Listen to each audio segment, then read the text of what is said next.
সিয়াম একজন সাধারণ বিশ্ববিদ্যালয় পড়ুয়া শিক্ষার্থী।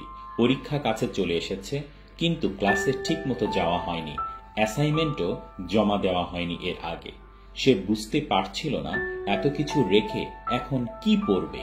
মাথায় এক রাশ চাপ, ঘুম হারাম, বুক ধড়ফড় করছিল, মনেও কিছু ঢুকছিল না।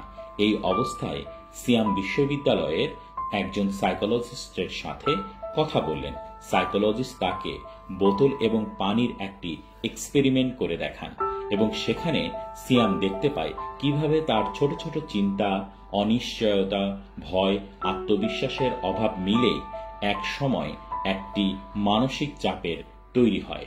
তখন সিয়াম বোঝে মানসিক চাপ দূর করতে হলে পড়াশোনার বাহিরেও মানসিক যত্ন নেওয়াটা খুব জরুরি। সে শুরু করে বন্ধুদের সাথে সময় কাটানো, প্রতিদিন কিছু মেডিটেশন করা, আরও নানান অ্যাক্টিভিটিস যা তার সাইকোলজিস্ট তাকে দিয়েছিলেন প্রতিদিন করার জন্য।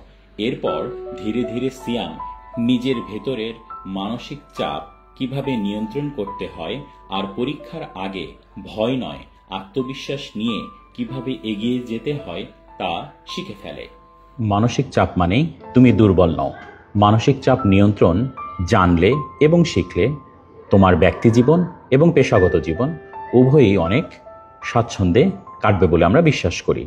এই উপলক্ষে উত্তরা বিশ্ববিদ্যালয়ের বিবিএ ডিপার্টমেন্ট 16 জুলাই 2025 মানসিক চাপ নিয়ন্ত্রণের একটি কর্মশালা আয়োজন করেছে। আশা করছি সেখানে তোমাদের সাথে আমার দেখা হবে। ধন্যবাদ।